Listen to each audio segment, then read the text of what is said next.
Ah, cette vidéo, ça fait longtemps que je veux la faire. Pour tout vous dire, j'ai commencé à l'écrire, j'ai arrêté, puis j'ai recommencé, et enfin, je me lance. Alors aujourd'hui, on va parler d'amour, on va parler de relations entre un Français, une Filipina, une Française, un Filipino. Et c'est un sujet complexe avec beaucoup de préjugés, donc je vais prendre le temps d'expliquer mon point de vue, de vous donner des conseils aussi sur les différences culturelles entre Français, Philippins. Ça va être une vidéo intéressante si vous prévoyez de vous installer aux Philippines, si vous voyagez aux Philippines, que vous êtes en couple avec quelqu'un des Philippines ou que vous prévoyez d'être en couple. Regardez-la jusqu'au bout. Donc aujourd'hui, je vais vous partager mon expérience de vie avec ma copine qui vient des Philippines. On va parler des différences culturelles entre la France et les Philippines, ces différences culturelles dans le couple. Et à la fin de la vidéo, je vais revenir sur les gros clichés qu'il y a sur les filles des Philippines et des a priori qu'on a qui sont pas forcément vrais. C'est parti, on y va.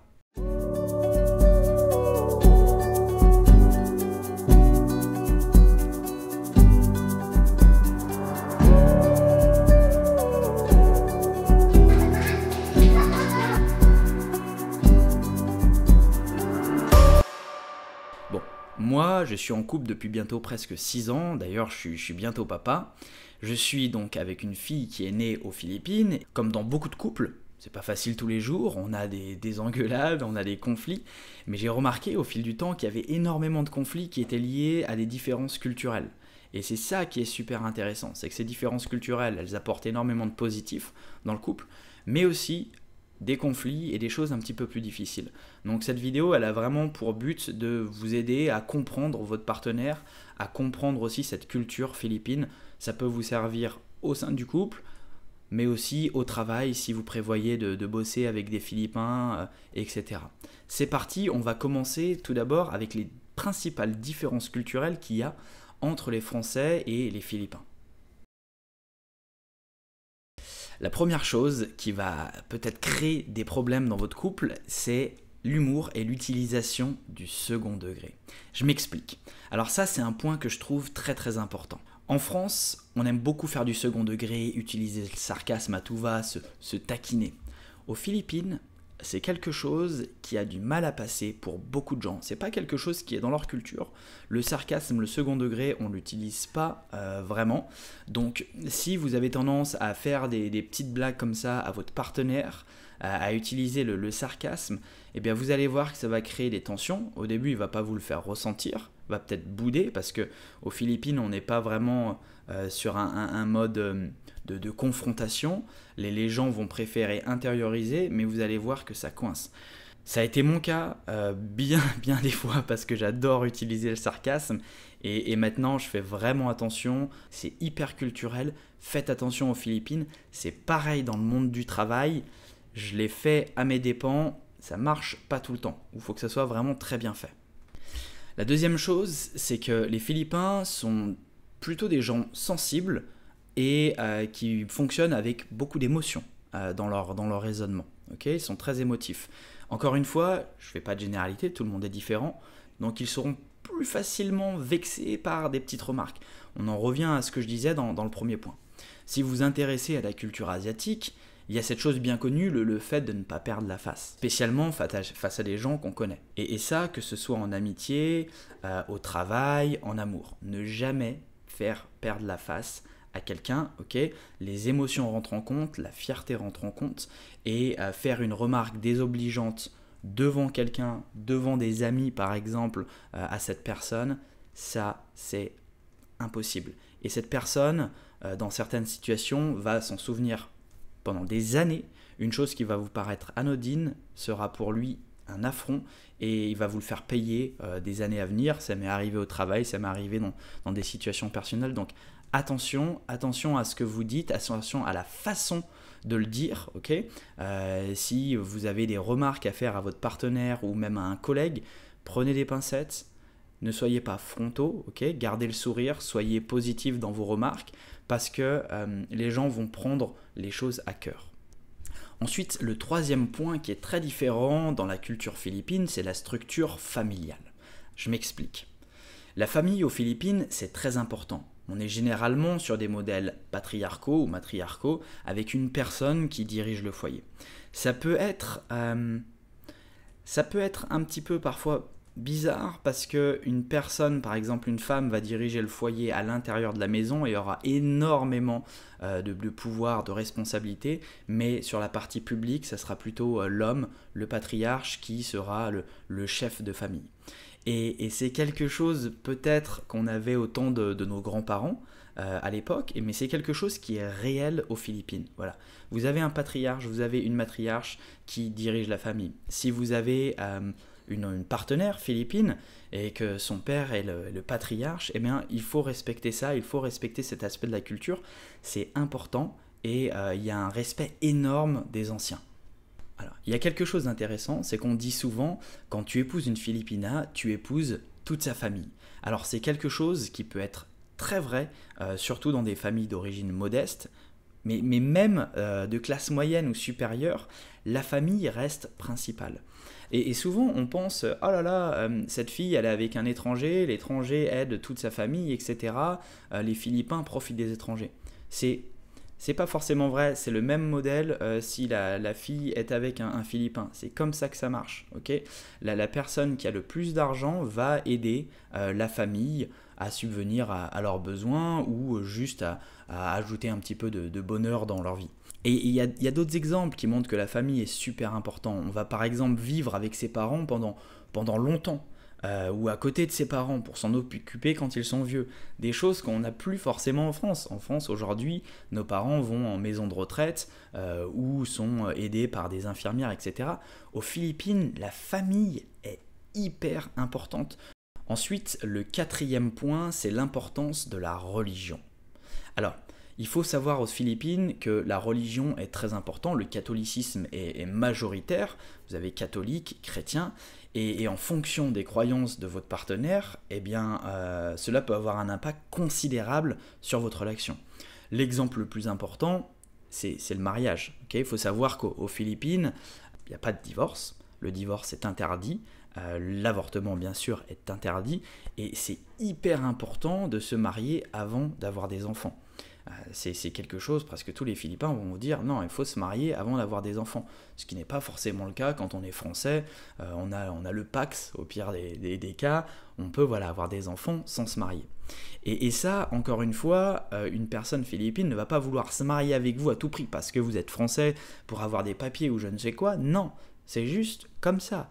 Une personne se marie parce qu'il faut se marier, avoir des enfants avant d'avoir des enfants. Et encore une fois, attention, aux Philippines, il n'y a pas de divorce. Donc, si vous vous mariez aux Philippines, voilà, soyez-en conscients, vous ne pouvez pas divorcer aux Philippines.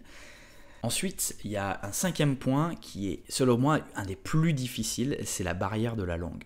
Alors, pour moi, encore aujourd'hui, j'ai un bon niveau d'anglais, je fais des vidéos en anglais, je travaille en anglais, mais la barrière de la langue, ma copine est américaine et philippine, donc elle parle très très bien anglais.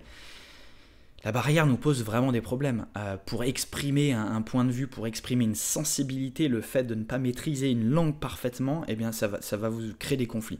Parfois, vous allez vouloir exprimer quelque chose, surtout quand il y a un fort impact émotionnel. Je ne sais pas, vous êtes dans un conflit, vous êtes en train de parler d'un sujet qui vous tient à cœur, vous avez l'émotion qui parle, vous avez le stress, vous avez plein de choses, et bien c'est hyper difficile de trouver ces mots. Vous allez utiliser parfois les mauvais mots qui vont peut-être créer des problèmes, qui vont peut-être mettre de l'huile sur le feu. Et donc ça, le conflit, la barrière de la langue, aïe aïe aïe, je pense que ça va vous poser des problèmes. Donc essayez d'apprendre l'anglais, de parler correctement, de bien communiquer avec votre partenaire ou de lui faire apprendre le français pour que vous puissiez communiquer clairement. Mais attention, la barrière de la langue, c'est quelque chose qui va impacter votre relation. Ensuite, le dernier point, c'est le mode de communication. Direct en France, indirect aux Philippines. Je ne sais pas si vous êtes familier avec ce concept de communication directe et indirecte, mais pour faire simple, nous, Français, on est assez frontaux dans nos échanges et nos conversations. on utilise très souvent une communication directe. Si on a quelque chose à dire, si on a une remarque à faire, on la fait directement. On ne va pas passer par 4 chemins, on ne va pas parler au cousin de la sœur pour qu'elle le dise à son frère, etc. Okay, ce qui n'est pas forcément le cas aux Philippines. J'en parlais au début de cette vidéo. Aux Philippines, on garde les choses, on intériorise. Okay, on va peut-être faire passer un message, on va bouder. Bouder, ça c'est vrai que ça arrive souvent, on va bouder, mais on va pas dire ah écoute, tout à l'heure ce que tu m'as dit, tu m'as blessé, tu m'as fait une réflexion sur mon poids, que j'avais pris du poids, etc. Tu m'as blessé. Non, on va intérioriser et pendant peut-être 1 jour, 2 jours, 3 jours, on va bouder jusqu'à que ça clash et que les choses sortent. Et ça, c'est quelque chose à prendre en compte, c'est juste une différence culturelle à accepter. Au travail, c'est la même chose, ok. Moi j'étais commercial. Et il y avait ce truc qui est le ghosting, les gens, vous leur faites des propositions, vous leur proposez des produits, des choses, quand vous les rencontrez, ils vous disent « c'est génial Nelson, j'adore tes produits », mais c'est pas vrai.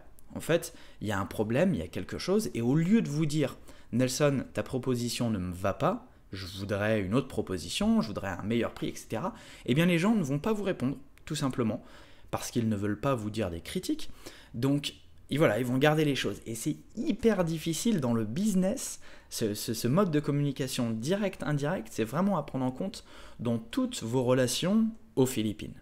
Ce que je vous recommande dans vos relations, c'est vraiment d'instaurer un climat propice à la conversation, à la discussion, dès le début d'une relation, qu'elle soit professionnelle ou privée. Si j'ai un conseil à vous donner, c'est que de manière générale, prenez en compte cette différence culturelle dans vos relations et d'ailleurs, ne les voyez pas seulement comme des choses négatives. Il y a plein de choses qui sont hyper positives dans la culture philippine. S'occuper de ses parents, moi je trouve ça génial. C'est quelque chose qu'on ne fait pas forcément en France. Eh bien voilà, prenez ces différences culturelles, acceptez-les, embrassez-les et voyez-les comme du positif. Je vous donne un exemple, l'anglais. Grâce à ma copine, j'ai énormément progressé en anglais. Maintenant, je parle très bien anglais. Voilà, ça m'a enrichi. J'ai aussi peut-être une ouverture d'esprit plus large que quand j'habitais en France. Donc, ces différences culturelles au sein de mon couple, waouh, elles m'ont fait progresser. Aujourd'hui, je vais bientôt avoir un bébé. Et donc, ça sera un mix entre la France et les Philippines. Et je trouve ça exceptionnel. Il va prendre quelques petits trucs par-ci, par-là. Et ça va être un mélange parfait de la France et les Philippines. Maintenant, j'aimerais parler des clichés qu'il y a sur les filles qui viennent des Philippines. C'est quelque chose qui m'énerve, j'ai souvent les poils qui s'hérissent quand je parle avec des gens sur ce sujet. N'hésitez pas à me dire ce que vous en pensez dans les commentaires. Le premier cliché, c'est quand j'entends que les Philippinas sont soumises et dociles. Oh là là, celui-là, il m'énerve vraiment. Alors c'est des mots crus, mais c'est vraiment ce qu'on entend. Et notamment de la part des femmes occidentales ou des gens qui ne sont pas vraiment allés en Asie. Il y a souvent ce cliché sur les femmes asiatiques qui, de par leurs valeurs traditionnelles, eh bien, peuvent être considérées comme soumises, avec peu de caractère, mais en fait, c'est tout mélangé, c'est des conneries. Le fait d'avoir des valeurs traditionnelles, selon moi encore une fois, de faire le ménage, de s'occuper du foyer, ça ne veut absolument pas dire qu'on est docile, qu'on est soumis, qu'on n'a pas de caractère. C'est deux choses totalement différentes qui peuvent être compliquées, je pense, à comprendre pour des gens qui ont grandi en France avec un courant du féminisme qui est beaucoup plus important. Ici, les filles ont beaucoup plus tendance à s'occuper du foyer. C'est vrai, parce que ça fait partie de leur éducation. Les femmes ici ont énormément de caractère et sont généralement des femmes très fortes. J'ai une énorme admiration pour les femmes philippines. Elles ont une énergie extraordinaire, elles s'occupent de la maison, elles travaillent, elles ont un impact énorme dans la famille, c'est souvent le pilier de la famille, donc j'ai vraiment une admiration pour les femmes philippines, qui sont, encore une fois, hyper fortes, parfois avec des caractères énormes. Les gens qui sont en couple depuis longtemps, qui sont mariés avec des femmes philippines vont vous le dire. C'est pas des femmes dociles, c'est des filles qui ont du caractère, qui ont de la poigne, qui savent ce qu'elles veulent. Et je pense que vous seriez surpris Le deuxième cliché, c'est les Filipinas sont avec des étrangers pour l'argent. Et, et celui-là aussi, il m'agace. D'ailleurs, généralement, ça se sent. Quand vous dites « Ah, je suis en couple avec une fille des Philippines », les gens vous regardent avec ce petit truc, ce « Ah, ok, les Philippines ». Et dans leur tête, on sent déjà le jugement de valeur, on sent déjà « Ah, tiens, elle doit profiter de son argent, de son salaire, etc. » Alors, dans certains cas, ça existe, mais comme en France, comme en Europe, comme partout dans le monde, où certaines femmes sont avec des hommes parce qu'ils ont une bonne situation et qu'on est toujours heureux d'être avec quelqu'un qui a une bonne situation. Je l'ai un peu abordé avant, mais il faut savoir que dans la majorité des familles philippines, l'homme a le rôle de provider. Provider, c'est celui qui fournit, c'est celui qui s'occupe des dépenses. Okay, donc il va donner de l'argent pour que la personne s'occupe du foyer. Je vous ai dit avant que l'homme était le chef de la famille, ce statut de patriarche, ça se mérite. Et il faut pouvoir subvenir aux besoins de la famille. Et cet aspect de patriarche, de provider, il se retrouve dans toutes les couches sociales aux Philippines. Donc, pour en revenir à ce cliché, les Français et étrangers en général ont tendance à penser que les femmes cherchent à être en couple avec un étranger seulement pour l'argent. Alors, oui, ça peut être le cas parce que ça représente une évolution sociale, la possibilité de partir en France, aux États-Unis, etc. Mais pas forcément. Beaucoup de femmes philippines qui ont assez d'argent pour subvenir à leurs besoins, elles aiment être avec un Français parce qu'on a une culture, parce qu'on est romantique, parce qu'on a des choses à raconter, parce qu'on a une histoire. On a plein de choses. En fait, on a une éducation qui fait qu'on est intéressant aux yeux de certaines personnes. Et on n'est pas seulement des billets sur pattes, mais pas du tout. Il y a plein de filles qui ne sont pas intéressées par être avec un étranger, qui préfèrent se marier avec un Philippin. Ce cliché, bof. Si vous avez aimé cette vidéo, eh bien abonnez-vous à la chaîne, je posterai d'autres vidéos un petit peu dans ce style qui parlent de la culture des Philippines, etc. Encore une fois, si vous n'êtes pas d'accord avec ce que j'ai dit, si vous avez des avis divergents, eh bien mettez-le dans les commentaires, c'est un espace de discussion, c'est un espace où on peut échanger. Je me ferai un plaisir de vous répondre. Je vous dis à bientôt pour une prochaine vidéo. Salut!